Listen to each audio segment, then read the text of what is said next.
జిల్లా అంతా ముక్త కంఠంతో దీన్ని ఖండిస్తున్నారు.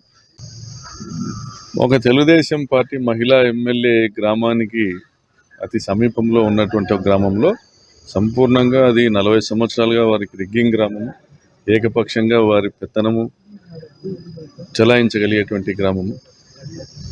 ఆ గ్రామంలో ఆ పార్టీకి సంబంధించినటువంటి నాయకులు, వాళ్ళ కుమారులు, వాళ్ళందరూ కూడా ఒక తండ్రి లేని అనాథ బిడ్డని, దళిత బిడ్డని దుర్మార్గంగా ఆమె జీవితాన్ని చిదిమేసి దాదాపుగా 14 మంది ఒక 6 నెలల పాటు ఒక పాశవికమైనటువంటి కార్యక్రమంలో వాళ్ళందరూ కూడా పాల్గొని 14 మంది అసలు సమాజంలో ఆ సమాచారం బయటికే రాకోకుండా మేనేజ్ చేయగలిగినటువంటి పరిస్థితి ఉందంటే ఏ మేరకు భయోత్పాతమైనటువంటి వాతావరణం ఉంది రామగిరి మండలంలో మీరందరూ అర్థం చేసుకోవాలి. ఆ ఊరి పొలిమేర దాటి ఈ వార్తను బయటికి పోనివ్వకుండా కట్టదిట్టం చేయగలిగినటువంటి బలము, శక్తి, సామర్థ్యాలు వాళ్ళకు ఉన్నాయి.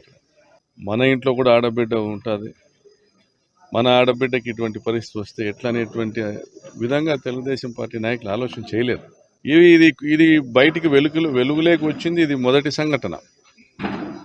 ఆ గ్రామస్తులు చెప్తున్నారు ఇది మొదటిది కాదు, చివరిది కాదన్న. ఊరు దాటి వచ్చి ఎవరు కంప్లైంట్ కూడా చేయలేనటువంటి భయానకమైన పరిస్థితి. మాకు ఇక్కడ రక్షణ లేదు అని చెప్తా ఉన్నారు ఆ గ్రామంలో ఉన్న దళితులు. గతంలో అదే గ్రామంలో మాలముత్యాలు అనేటువంటి ఒక హరిజన టీడీపీ నేతను అదే తెలుగుదేశం పార్టీకి సంబంధించిన నాయకులు ఎప్పుడో 15 సంవత్సరాల కింద పెనుగొండ దగ్గర చంపేసి రైల్వే ట్రాక్ మీద వేసిపోయినారు. అప్పట్లో అది మిస్సింగ్ కేసుగా ఉన్నింది.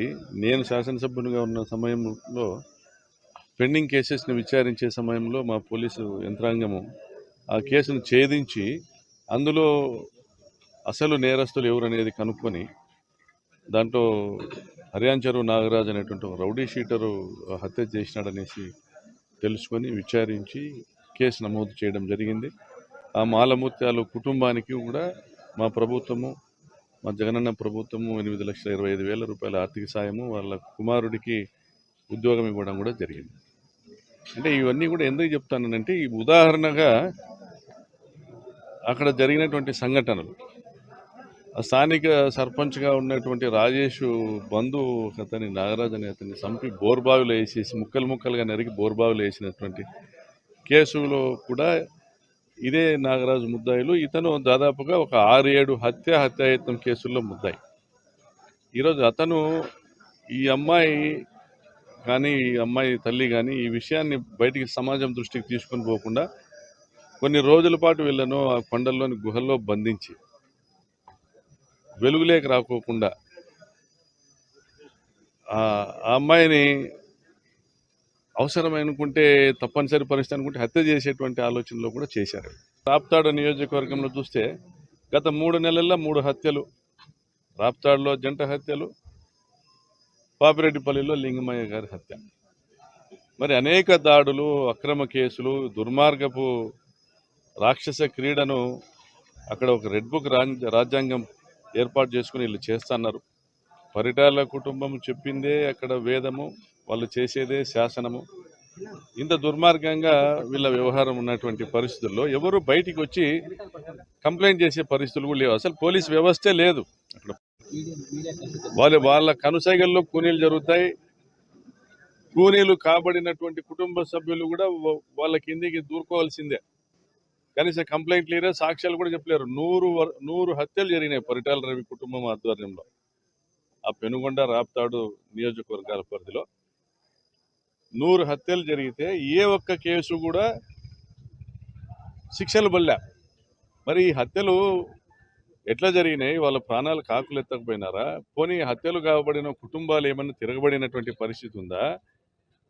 కోర్టులకు పోయి సాక్ష్యాలు చెప్పినటువంటి పరిస్థితి ఉందా? వాళ్ళు బతికి ఆ ప్రాంతంలో బట్ట కట్టినటువంటి పరిస్థితి ఉందా? రామగిరి చెన్నై బావుల్లో ఎన్నో శవాలు, అస్థిపంజరాలు దొరుకుతాండేటువంటివి కథలుగా చెప్పుకునేటువంటి ఆ ప్రాంతంలో రాజ్యాంగం ఉందా? పోలీసు వ్యవస్థ ఉందా? సభ్య సమాజము దృష్టి ఆ ప్రాంతం మీద పడడానికి ఈరోజు ఇదొక్క ఉదాహరణ చాలు. మరి ఇటువంటి సంఘటనలు ఇంతకుముందు కూడా జరిగినాయన్న మా ఊరి పరిస్థితి స్థానికంగా ఉన్నటువంటి దళితులు చెప్తా ఉన్నారు. ఇవన్నీ కూడా సమాజంలో మళ్ళీ కూడా రిపీట్ కాకూడదు. ఆ రక్త చరిత్ర ఉన్నటువంటి కుటుంబానికి టికెట్ ఇవ్వడమే చంద్రబాబు నాయుడు చేసిన తప్పు.